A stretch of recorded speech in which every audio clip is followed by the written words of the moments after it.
नमस्कार प्रिय दर्शक बंधु आज भिडियो चलतु आरंभ करवा। प्राचीन भारतीय शास्त्र और पुराण मानकरे जीवन और मृत्युर अनेक गुप्त रहस्य लुचि थाए। सेमानक मध्यरु गोटे अत्यंत गभीर प्रश्न हेउछि काहेकि केतेक समय स्त्री मृत्यु स्वामी पूर्वर हुए। यह केवल भाग्य नुहे किछि आध्यात्मिक कारण मध्य रहिछि बोली कुहाजाए। एही रहस्य को गरुड़ पुराण और भगवान शिव पार्वती को कहिथिबा कथारे व्याख्या करा जायछि। चलंतु आरंभ करिबा। वीडियोटी शेष पर्यंत निहाती देखंतु। भल लागिले वीडियो को सब्सक्राइब एवं लाइक निश्चिंत करिवे। एक दिन पार्वती माता शिव को पचारिले, हे महादेव, काहेकि केतेक स्त्री माने निज स्वामी पूर्वर एही लोक को छाड़ी दियंती। एहा पछरे कोनोसी गुप्त नियम अछि कि? तापर शिव हसी कहिले, हे पार्वती, एहा कर्म भाग्य आत्मार यात्रा सह जड़ित एक गभीर रहस्य। कर्म एवं पूर्व जन्मर संपर्क। शिव कहिथिले, मनीषर जीवन केवल एही जन्मर फल नुहे, पूर्व जन्मर कर्म आमर परिवर्तमान जीवन को प्रभावित करे। जदि कोनोसी स्त्री पूर्व जन्मरे अधिक पुण्य करिथांती ताहाले से एही जन्मरे शीघ्र मोक्ष पाई एही लोक छाड़ी देई पारंती। आउ केतेक समय स्वामी जीवन में किछि कर्म अवशिष्ट रही थाए, सेथिपई से अधिक समय पर्यंत जीवन जीवंती।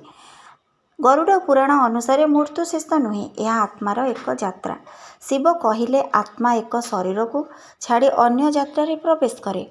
जो आत्मार काम संपूर्ण से प्रथमे जाए। यह कौनसी लिंग बा संपर्क उपर आधारित नुहे, यह आत्मार यात्रा और तार उद्देश्य उपर निर्भर करे। संपर्कर सत्य कौन? पार्वती पचारिले, ताहेले पति पत्नी संपर्क कि साधारण नुहे? शिव कहिले, नहीं, यह एक जन्मर संपर्क। आत्मा अनेक जन्म भिन्न भिन्न संपर्क गठन करे। यही कारणरू केही प्रथमे जाए, केही परे जाए। भाग्य और दैवी नियम। शिव कहिथिले, प्रत्येक जीवन एक निर्धारित समय नहीं आसे। जन्म समय रे मृत्युर समय मध्य निर्धारित हुए, केही एहाकू बदलाई पारे नहीं।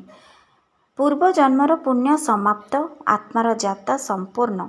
स्वामी पई कर्म अवशिष्ट, दैवी योजना। शिवंकर शेष वाक्य हेला, शिव कहिथिले, हे पार्वती, मृत्यु को दुखर भावे नेबा उचित नुहे, यह आत्मार मुक्ति और नूतन आरंभ। तेणु स्त्री पूर्वर मृत्यु हेबा कौनसी अवसगुण नुहे, यह कर्म भाग्य आत्मार यात्रार एक अंश। मनीषर मृत्यु केबे हेबो यह अनेक कारण उपर निर्भर करिथाए। शरीर स्वास्थ्य, रोग बा चिकित्सार समस्या, जीवनशैली, खाद्य अभ्यास बा स्ट्रेस, दुर्घटना बा अन्य परिस्थिति। यह स्वामी स्त्री संपर्क उपर नुहे, यह प्रत्येक लोकंकर निजस्व जीवन यात्रा अछि। गरुड़ पुराण भली शास्त्र रे कुहा जाए, मृत्यु कर्म और आत्मार यात्रा सह जड़ित। केही आगरू केही परे, यह साधारण घटना। किंतु कोनोसी शास्त्र यह कहे नहीं जे निश्चिंत भाव स्वामी आगरू किंबा स्त्री आगरू मरिवे। तेणु मैं आशा करुँची आपण माने भिडियोटी निहाती बुझी पारिथिबे। जदि भिडियोटी भल लागिला तेबे ए आध्यात्मिक रहस्य को जानिबाकू जदि आपण सबबळे उत्साहित रहउचंती, ए भिडियो को लाइक शेयर सब्सक्राइब निश्चिंत करंतु।